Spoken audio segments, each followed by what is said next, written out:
വരുന്ന അബ്ഡോമിനൽ ഡിസ്റ്റൻഷൻ, കീഴ്വായു പോക്ക്, ഛർദ്ദിക്കാൻ വരിക, ഓക്കാനം, വയറ് വേദന, വയറിൽ എന്തെല്ലാമോ അസ്വസ്ഥത, അവിടെയെല്ലാം നീറ്റലുണ്ടാകുക, നെഞ്ചിരിച്ചിലുണ്ടാകുക, നെഞ്ചിന് ബുദ്ധിമുട്ടായിട്ടുണ്ടാകുക, ഗ്യാസ് കയറുക, തലയിൽ മുതൽ താഴെ നഖം വരെയും ഗ്യാസ് കയറുന്ന ആൾക്കാരൊക്കെ ഉണ്ട്. നമുക്കറിയാം, നമുക്ക് പറ്റാത്ത എന്തെങ്കിലും സാധനങ്ങളൊക്കെ ഉള്ളിൽ ചെന്ന് കഴിഞ്ഞിട്ടുണ്ടെങ്കിൽ അതെന്തെല്ലാം റിയാക്ഷൻ ഉണ്ടാക്കും. നമുക്ക് സ്കിന്നിലൊക്കെ ചൊറിഞ്ഞു കടിക്കുമ്പോൾ തന്നെ അതിൻ്റെ ബുദ്ധിമുട്ട് എന്തുമാത്രമുണ്ട്. ഇതുപോലെ വയറിനുള്ളിൽ, നമ്മുടെ വയറിൻ്റെ എപ്പിത്തീലിയൽ ലൈനിങ്ങിൽ ഒക്കെ ഇങ്ങനെ ചൊറിഞ്ഞു കടിച്ചതുപോലുള്ള ലീഷൻസ് ഉണ്ടായാലോ, അതുപോലെ അൾസേഴ്സ് ഉണ്ടായെന്നാലോ, ഈ പറയുന്ന നീറ്റിലൊക്കെ എങ്ങനെയാണ് ഉണ്ടാവുക? നമുക്ക് കയ്യിലുണ്ടാകുന്ന നീറ്റിൽ പോലെ ആയിരിക്കത്തില്ല വയറിനുള്ളിലുണ്ടാകുന്ന നീറ്റിലും ഗ്യാസും പുകച്ചിലുമൊക്കെ അത് ചിലപ്പോൾ മറ്റേതെങ്കിലും ഒരു തരത്തിലായിരിക്കും. പലപ്പോഴും ulcerative colitis, irritable bowl syndrome, Crohn's disease തുടങ്ങിയ കാര്യങ്ങളൊക്കെ നമ്മളൊരു എൻഡോസ്കോപ്പി ചെയ്ത് നോക്കുമ്പോഴത്തേക്കും ചിലപ്പോൾ കാണാൻ പറ്റും അൾസേഴ്സ് ഇങ്ങനെ നിറഞ്ഞു നിൽക്കുന്നത്. അതിന് ചുറ്റും ഈ ദേഹം ചൊറിഞ്ഞു കളിച്ചിരിക്കുന്നത് പോലെ തന്നെയുള്ള ലീഷൻസ് കാണാം. അതേപോലെ പലതരത്തിലുള്ള ഇൻഫെക്ഷൻസ് ഉണ്ടാകാം. എല്ലാം നമ്മൾ കഴിക്കുന്ന ഭക്ഷണത്തിൽ തന്നെ ഉണ്ടാകുന്നതാണ്. നമുക്ക് പറ്റാത്ത പല ഭക്ഷണങ്ങളും ഉള്ളിൽ ചെല്ലുന്നുണ്ടാവാം. ഇപ്പോൾ നമ്മുടെ സ്കിന്നിൽ എന്തെങ്കിലും ഒരു ചൊറിയണം പോലെ ഒരു സംഗതി തട്ടുന്നാൽ പോലും നമുക്ക് ചൊറിഞ്ഞു തടിക്കും, തിണുക്കും. ഇതേപോലെ തന്നെ നമ്മുടെ കൊച്ചു കുട്ടികളിൽ പോലും പലതരത്തിലുള്ള വിരശല്യങ്ങളും അവർക്ക് പറ്റാത്ത ഭക്ഷണങ്ങളും അകത്ത് ചെല്ലുന്നത് കൊണ്ടുള്ള റിയാക്ഷൻ ഉണ്ടാകുന്നുണ്ട്, അലർജി ഉണ്ടാകുന്നുണ്ട്. പലപ്പോഴും ഈസ്നോഫിൽ കൗണ്ട് ഒരു പരിധിയിൽ കൂടുതൽ, അതായത് 8-9% ഒക്കെ ഉണ്ടെന്നുണ്ടെങ്കിൽ നമ്മൾ കൊച്ചുകുട്ടികൾക്കും മുതിർന്നവർക്കും ഉറപ്പായിട്ടും കൊടുക്കുന്ന ഒരു മരുന്നുണ്ട്, ആൽബൻഡസോൾ. ഞാൻ ഒരു പടിയും കൂടെ കടന്ന് ആൽബൻഡസോൾ പ്ലസ് ഐവർമെക്റ്റിൻ രണ്ടും കൂടെ ചേർന്നുള്ള, അതായത് എല്ലാ തരത്തിലുള്ള അണുക്കളും ചത്തുപോകുന്ന രീതിയിലുള്ള ഒരു മരുന്ന് 6 മാസത്തിലൊരിക്കൽ ഉറപ്പായിട്ടും ഇങ്ങനെയുള്ളവരിൽ കൊടുക്കാറുണ്ട്. ചിലപ്പോൾ അത് റിപ്പീറ്റായിട്ട് 2 പ്രാവശ്യമൊക്കെ ചില ആൾക്കാരിൽ കൊടുക്കാറുമുണ്ട്. അപ്പോൾ ഇത് എന്തുകൊണ്ടാണ് ഈ ഈസ്നോഫിൽ കൗണ്ട് കൂടുമ്പോൾ, അതായത് അലർജി ഉണ്ടാകുമ്പോൾ ഈ ആൽബൻഡസോൾ കൊടുക്കുന്നത്? അത് മാത്രമല്ല, ഇങ്ങനെ ഈസ്നോഫിൽ കൗണ്ട് 10-ന് മുകളിലായിട്ട് നിൽക്കുകയാണെങ്കിൽ, അബ്സല്യൂട്ട് ഈസ്നോഫിൽ കൗണ്ട് 1000-ന് മുകളിലാണെങ്കിൽ, IgEയുടെ അളവ് ഒരു 100-ന് മുകളിലാണെങ്കിൽ ഒക്കെ ഭയങ്കരമായ അലർജി ഉണ്ട് എന്നുള്ളതാണ് അർത്ഥമാക്കുന്നത്. പക്ഷെ അന്നേരം നമ്മൾ കൊടുക്കുന്ന ഒരു മരുന്നാണ് ഈ പറയുന്ന ആൽബൻഡസോൾ DEC, ഡൈഇഥൈൽ കാർബമസൈൻ. അതായത് ഫൈലേറിയൽ വേംസ്, ചില തരത്തിലുള്ള വിരകൾക്ക് കൊടുക്കുന്ന ഒരു മരുന്നാണ്. ഇത് രണ്ടും കൂടെ കമ്പൈൻ ചെയ്ത്, അതും സിട്രസിൻ്റെ മരുന്നും കൂടെ, അലർജിക്കുള്ള മരുന്നും കൂടെ കമ്പൈൻ ചെയ്ത്, ബാനസിഡ് ഫോർട്ട് എന്നൊക്കെയുള്ള പേരിൽ നിങ്ങൾ കേട്ടിട്ടുണ്ടാവാം. 3 ആഴ്ചത്തേക്ക് ദിവസം 3 നേരം വെച്ചിട്ട് കഴിച്ചോണം, നിർത്തരുത് എന്ന് ഡോക്ടർ കട്ടായം പറയുന്നത് നിങ്ങൾ തന്നെ ചിലപ്പോൾ ശ്രദ്ധിച്ചിട്ടുണ്ടാവാം. അതോടൊപ്പം തന്നെ ചിലപ്പോൾ സ്റ്റിറോയിഡ് മരുന്നും കൊടുത്തേക്കാം. അപ്പോൾ ഈ പറയുന്ന അലർജിയും ഇത്തരത്തിലുള്ള വയറിൻ്റെ ഇൻഫെക്ഷൻസും വയറ് സംബന്ധമായിട്ടുള്ള ഗ്യാസ് പ്രോബ്ലംസും ഒക്കെ തമ്മിൽ അലർജിപരമായ ഭക്ഷണത്തിലുള്ള ഇൻടോളറൻസുമായിട്ട് അഭേദ്യമായ ബന്ധമുണ്ട് എന്നുള്ളതാണ് നമ്മൾ ഇതിൽ നിന്നും മനസ്സിലാക്കേണ്ടത്. നമുക്ക് പറ്റാത്ത ഭക്ഷണം, അത് നമ്മൾ ഡെയിലി കഴിക്കുന്ന അരി, ഗോതമ്പ്, പാല്, മുട്ട, ഇറച്ചി ഉൽപ്പന്നങ്ങൾ പറയാനില്ല. മീറ്റ് ഐറ്റംസും സീ ഫുഡ് ഐറ്റംസും ഒക്കെ ഒരുപാട് തരത്തിലുള്ള അലർജിക് റിയാക്ഷൻ ഉണ്ടാക്കും. സായിപ്പന്മാർ പണ്ട് ഗോതമ്പിൻ്റെ അലർജിയെ ഗ്ലൂട്ടൻ ഇൻടോളറൻസും മിൽക്കിൻ്റെ അലർജിയെ ലാക്ടോസ് ഇൻടോളറൻസ് എന്നൊക്കെ പറയും. നമ്മൾ ഒരു 5 സ്റ്റാർ ഹോട്ടലിൽ ചെയ്യുമ്പോഴോ ഫ്ലൈറ്റിൽ ബിസിനസ് ക്ലാസ്സിൽ യാത്ര ചെയ്യുമ്പോഴൊക്കെ, സാധാരണ ഇക്കണോമിക് ക്ലാസ്സിലൊന്നും ചോദിച്ചു എന്ന് വരത്തില്ല, നമുക്ക് അലർജിയുള്ള എന്തെങ്കിലും ഉണ്ടോ എന്നുള്ളത് ഡോക്യുമെൻ്റ് ചെയ്യാനായിട്ട് അവർ ആവശ്യപ്പെടും. അപ്പോൾ അതിനനുസരിച്ചിട്ടുള്ള ഭക്ഷണമേ അവർ വിളമ്പാൻ പാടുള്ളൂ. അത് ഷെഫായിട്ട് പഠിച്ചിട്ടുള്ളവർക്കൊക്കെ നന്നായിട്ട് അറിവുള്ളതാണ്. അപ്പോൾ ഇങ്ങനെ എന്താണ് നമുക്ക് അലർജി എന്ന് എങ്ങനെ കണ്ടുപിടിക്കും? അതിനൊരു മാർഗമുണ്ട്. അലർജിയുടെ സ്കിൻ പ്രിക്ക് ടെസ്റ്റ് ഉണ്ട്. നമ്മൾ സ്കിന്നിൽ തന്നെ ഓരോ ഫുഡ് അലർജൻസിൻ്റെയും റിയാക്ഷൻ നോക്കി മനസ്സിലാക്കുന്നത്.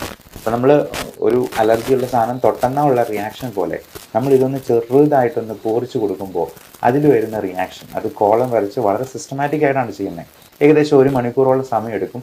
അപ്പോൾ തന്നെ നമുക്ക് റിപ്പോർട്ടും കിട്ടും. ജീവിതത്തിൽ ഒരിക്കലെങ്കിലും ഇത്തരത്തിലുള്ള പ്രശ്നങ്ങളുള്ളവർ നിർബന്ധമായും ഈ ടെസ്റ്റ് ഒന്ന് ചെയ്ത് നോക്കുന്നത് നല്ലതായിരിക്കും. അങ്ങനെ കണ്ടുപിടിച്ചെന്നാൽ നമുക്കതിൽ ഒഴിവാക്കാൻ പറ്റാത്ത സംഗതികൾക്ക് ഇമ്മ്യൂണോതെറാപ്പി എന്ന് പറയുന്ന ഒരു ട്രീറ്റ്മെൻറ്റ് വഴി ഇതിന് നമുക്ക് പൂർണ്ണമായിട്ടുള്ള വിമോചനം സാധ്യമാണ്. പഠനങ്ങൾ പറയുന്നത് 92% എഫിക്കസിയാണ് ഇതിന്. അത് കൊച്ചു കുട്ടികൾ മുതൽ പ്രായമായവർക്ക്, അത് ഒത്തിരി പ്രായമാകുന്നതിന് മുമ്പ് ചെയ്യുന്നാൽ ഏറ്റവും നല്ലത്. കാരണം ഇതുപോലെ ഒരുപാട് അലർജിക് റിയാക്ഷൻ ഉണ്ടായി അതിൻ്റെ ഡീസെൻസിറ്റൈസ് ചെയ്യുന്നത് വളരെ ദുഷ്കരമാകുന്ന ഒരു പ്രായത്തിൽ അത് ചെയ്യുന്നതുകൊണ്ട് ഈ പറയുന്ന റിസൾട്ട് നമുക്ക് കിട്ടിക്കൊള്ളണമെന്നില്ല. അതുകൊണ്ട് ഇങ്ങനെയുള്ള കാര്യങ്ങളെക്കുറിച്ച് നമ്മൾ മനസ്സിലാക്കുക. അടുത്ത കാര്യം, നമ്മൾ ഈ പറയുന്ന അല്ലെങ്കിൽ ഈ ജീർണിച്ചതും വേസ്റ്റ് ആയിട്ടുള്ളതുമൊക്കെ പുറന്തള്ളാനായിട്ട് നമ്മൾ ഭക്ഷണത്തിൽ ശ്രദ്ധിക്കേണ്ട, നമ്മുടെ ലൈഫ് സ്റ്റൈലിൽ മോഡിഫൈ ചെയ്യേണ്ടത് എന്തൊക്കെയാണ് എന്നുള്ളത് മനസ്സിലാക്കിയിരിക്കുക. നമുക്ക് എല്ലാവർക്കും അറിയാം, ഈ ആദ്യം പറഞ്ഞ പോലെ ചൂലിടിച്ച അടിച്ച് വൃത്തിയാക്കുന്നത് പോലെ ഫൈബർ കണ്ടൻ്റുള്ള ഭക്ഷണം വേണമെന്നുള്ളത്. പക്ഷെ നമ്മൾ എത്ര പേര് ഈ ഫൈബർ കണ്ടൻ്റ് ഉള്ളത് കഴിക്കുന്നുണ്ട്? നമ്മൾ കഴിക്കുന്ന മധുര പലഹാരങ്ങളും ബേക്കറി സാധനങ്ങളും മൈദ അടങ്ങിയിട്ടുള്ളതും ഈവൻ നമ്മൾ വാങ്ങിക്കുന്ന ഗോതമ്പിൻ്റെ ആട്ടയും അരി ആഹാരങ്ങളും ഒക്കെ വളരെ റിഫൈൻഡായി പോകുന്നു എന്നുള്ളത് നമ്മൾ മനസ്സിലാക്കിയിരിക്കുക. അത് തവിടിൻ്റെ അംശം തീരെ കുറവാണ്. ഇങ്ങനെ ഏറ്റവും റിഫൈൻഡ് ആയിട്ട് വരുന്നത് അരിക്ക് സൗന്ദര്യം കൂടുന്തോറും അതിൻ്റെ ക്വാളിറ്റി കുറഞ്ഞു പോവുകയാണ് ചെയ്യുന്നത്. നമുക്ക് ഈ ഗ്ലൈസിമിക് ഇൻഡെക്സ് ഒത്തിരി കൂട്ടുക. അപ്പം നല്ല വെള്ളരി ചോറ് മാത്രമേ ചില കുട്ടികളൊക്കെ ആണെങ്കിലും കഴിക്കത്തുള്ളൂ. അത് ഇച്ചിരി പൊട്ടും തടിപ്പും ഒക്കെ ആണെന്നുണ്ടെങ്കിൽ വേണ്ടാന്ന് പറയും. ഇപ്പം നമ്മൾ കേരളത്തിൽ നിന്ന് പുറത്തോട്ട് പോയിട്ടുണ്ടെങ്കിൽ എല്ലായിടത്തും വൈറ്റ് റൈസേ ഉള്ളൂ. അവർ ബ്രൗൺ റൈസ് കൊടുക്കുന്ന കഴിക്കുക പോലും ഇല്ല. എന്നാൽ ഏറ്റവും നല്ലത് നല്ല ബ്രൗൺ കളറിലുള്ള, പറ്റുമെങ്കിൽ ചുവന്ന നിറത്തിലിരിക്കുന്ന ചെമ്പാവരിയുടെയൊക്കെ ചോറ് കൊണ്ടുള്ള ഭക്ഷണങ്ങളാണ് എന്നുള്ളത് പ്രത്യേകം മനസ്സിലാക്കുക. നല്ല ചുവന്ന അരി കിട്ടും, അതാണ് ഏറ്റവും തവിടുള്ളത്. അല്ലെങ്കിൽ നല്ല തവിടിൻ്റെ കണ്ടൻ്റുള്ള മില്ലറ്റ്സ് പോലുള്ള, മില്ലറ്റ്സ് തന്നെ പല വെറൈറ്റി അവൈലബിൾ ആണ്. ബേബി മില്ലറ്റ്സ് പോലുള്ള സാധനങ്ങളും ചോളം പോലുള്ള സാധനങ്ങളും ഒക്കെ. അപ്പം അതിൽ എത്രത്തോളം തവിടുണ്ടോ അത്രത്തോളം നല്ലത്. പണ്ടൊക്കെ വീടുകളിൽ മുതിർന്ന കുട്ടികൾ ഇളയ കുട്ടികളോട് തമാശ പറയാണ്, എടാ നിന്നെ തവിട് കൊടുത്ത് വാങ്ങിച്ച കേട്ടോ, നിന്നെ കൊണ്ടൊരു ഉപയോഗമില്ലാണ്. പക്ഷേ ഇനി ഈ ഇളയ കുട്ടികൾക്ക് അവരോട് തിരിച്ചു പറയാം, തവിടിനാണ് ഏറ്റവും കൂടുതൽ പോഷകങ്ങളും ഉള്ളത്, ഏറ്റവും ആരോഗ്യം നമുക്ക് മെച്ചപ്പെടുത്താനായിട്ടും തവിട് അടങ്ങിയ ആഹാരമാണ് നല്ലത് എന്ന് നമുക്ക് തിരിച്ച് പറയാനായിട്ട് ഒരു വാദമുഖമായി. ഇനി ഇതിന് നമുക്ക് ഹോം റെമഡീസിനായിട്ട് എന്തൊക്കെ ചെയ്യാൻ പറ്റും? ഏറ്റവും നല്ല ഒരു ഹോം റെമഡി പറയാം. ഉലുവ എന്ന് പറയുന്ന സാധനം ഉണ്ടല്ലോ, ഈ ഉലുവ മോരും വെള്ളത്തിൽ അരച്ച് ചേർത്തിട്ട് അങ്ങ് കുടിക്കുക. അതുകൊണ്ട് രണ്ടുണ്ട് ഗുണം. ഉലുവ അടങ്ങിയിട്ടുള്ളത് കൊണ്ട് അതിന് നല്ല ഫൈബർ കണ്ടന്റ് ഉണ്ട്, കൂടാതെ അത് ദഹനത്തിന് വളരെയധികം സഹായിക്കുന്നതാണ്. രണ്ട്, ഈ മോരും വെള്ളത്തിന് നല്ല ലാക്റ്റിക് ആസിഡ് ബാസിലസ് ഉണ്ട്. ഈ പ്രീ ആൻഡ് പ്രോബയോട്ടിക്സ് എന്ന് പറയുന്ന കാറ്റഗറിയിലുള്ള കുറച്ച് ഗട്ട് ബാക്ടീരിയ ഉണ്ട്. അതായത് നമ്മുടെ ഇൻഡസ്ട്രിയിലെ നമ്മുടെ സുഹൃത്തുക്കളായിട്ടുള്ള ചില അണുക്കളുണ്ട്. അവന്മാരൊക്കെ പലപ്പോഴും നമ്മുടെ അശ്രദ്ധ കൊണ്ട് ചത്തുപോകുന്നുണ്ട്. പക്ഷേ നമുക്ക് ഇവന്മാരെയൊക്കെ വേണം. കാരണം ഇതെല്ലാം നല്ല രീതിയിൽ പുറന്തള്ളാനായിട്ടും ദഹനം സഹായിക്കാനായിട്ടും ഇവന്മാരെ വേണം. അല്ല എന്നുണ്ടെങ്കിൽ നമ്മൾ ഈ കീഴ്വായു വിടുമ്പോൾ വരുന്നത് എത്രയോ ടോക്സിക് ആയിട്ടുള്ള കെമിക്കൽസും ഗ്യാസും ആണെന്നറിയാമോ? ഹൈഡ്രജൻ സൾഫൈഡ് എന്ന് പറയുന്ന ഗ്യാസാണ് ആ കീഴ്വായു പോകുമ്പോൾ അത്ര ദുസ്സഹമായിട്ടുള്ള ഒരു ദുർഗന്ധം ഉണ്ടാക്കുന്നത്.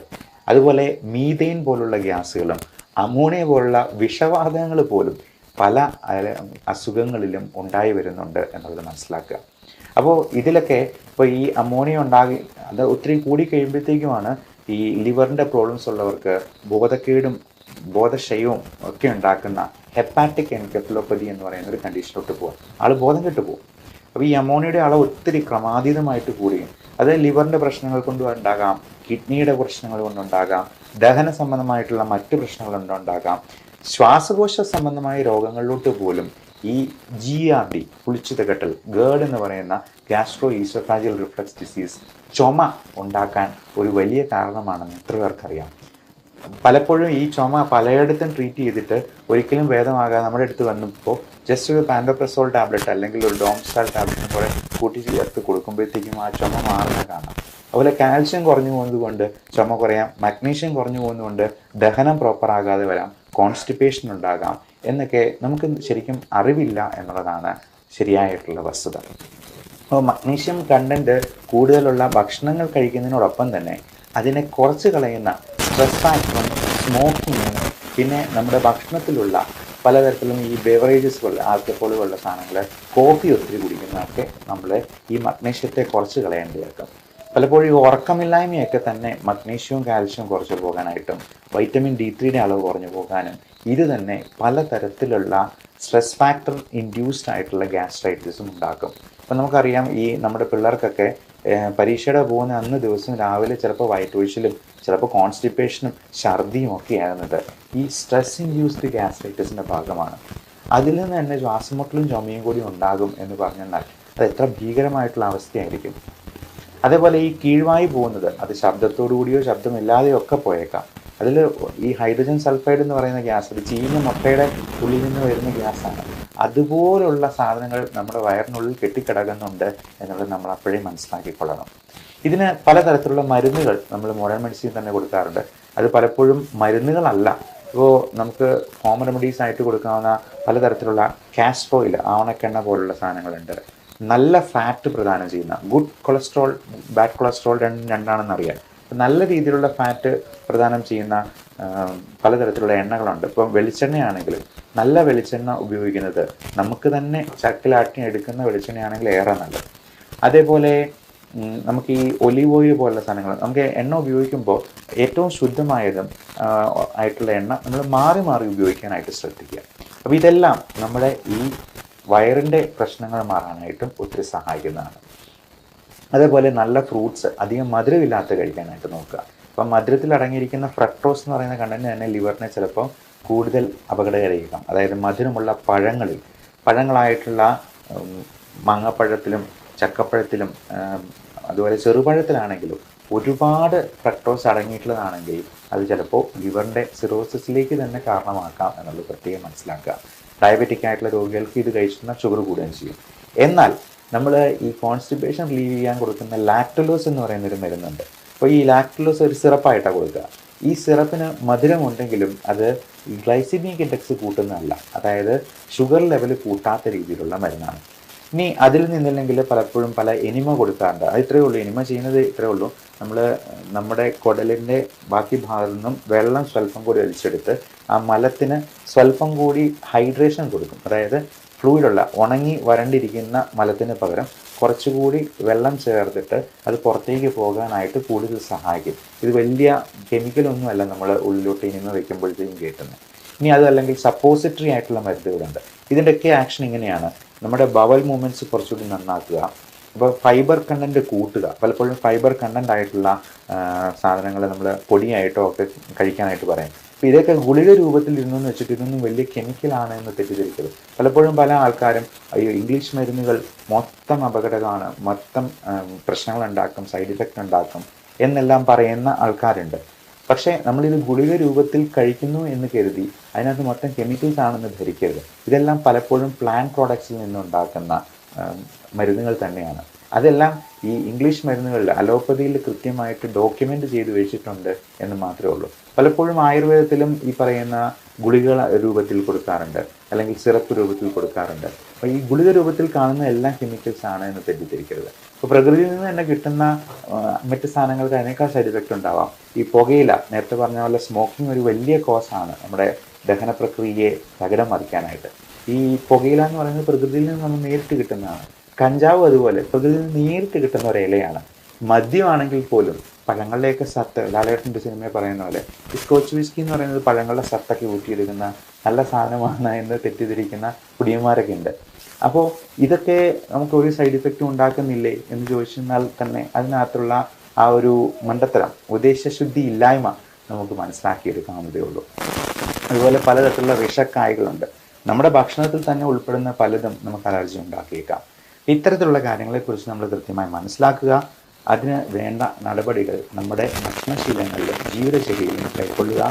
എക്സസൈസ്, വ്യായാമം, നിത്യാഭ്യാസി കല്ല് കഴിച്ചെന്നാലും ദഹിച്ചു പോകും എന്നാണ് പറയപ്പെടുക. അപ്പോൾ നല്ല അധ്വാനമുള്ള, നല്ല എക്സസൈസ് ഉള്ള ഒരാൾക്ക് മാത്രമേ ദഹനവും പ്രോപ്പറാകത്തുള്ളൂ. മിക്കവാറും ഈ പ്രായമായവരൊക്കെ ഫുൾ ടൈം ഉറക്കമാണ്. അവർ കട്ടിലേന്ന് എടുക്കുന്നില്ല, പകലും ഉറക്കം, രാത്രിയിൽ ഉറക്കം. അപ്പോൾ ഇങ്ങനെ 24 മണിക്കൂർ ഉറങ്ങി കഴിഞ്ഞിട്ടുണ്ടെങ്കിൽ അവർക്ക് വയറ് സംബന്ധമായിട്ടുള്ള പ്രശ്നങ്ങളും മറ്റസുഖങ്ങളും ഈ ക്ഷീണം കൂടത്തേ ഉള്ളൂ. ഉറക്കം കൂടിയെന്നാലും പ്രശ്നമാണ്. അതുപോലെ തന്നെയാണ് ഉറക്കം കുറഞ്ഞു പോയെന്നാലും. ഇപ്പോൾ ഉറക്കത്തിന് മരുന്ന് എന്തെങ്കിലും കഴിക്കാൻ ഡോക്ടർ പറയുമ്പോൾ അയ്യോ ഇത് ഭയങ്കര സൈഡ് ഇഫക്റ്റ് ഉള്ളതാണ് എന്ന് പറഞ്ഞ് അവർ ഉറങ്ങാതിരിക്കും. അവസാനം അവരുടെ സ്ട്രെസ് ഫാക്ടർ തന്നെ ബാക്കിയുള്ള എല്ലാ അസുഖങ്ങളിലോട്ടും വഴിതെളിക്കും. അത് തന്നെ അവരുടെ അന്ത്യത്തിന് വരെ കാരണമാകുന്ന ഒരു അവസ്ഥ പലപ്പോഴും കാണാറുണ്ട്. അപ്പോൾ ഇങ്ങനെയുള്ള കാര്യങ്ങളെക്കുറിച്ച് നിങ്ങളുടെ പ്രിയപ്പെട്ടവരോട് ഷെയർ ചെയ്ത് കൊടുക്കുക. Love and regards, doctor Bipin Jose, Pulma medical centre, Pala Kanjirappally.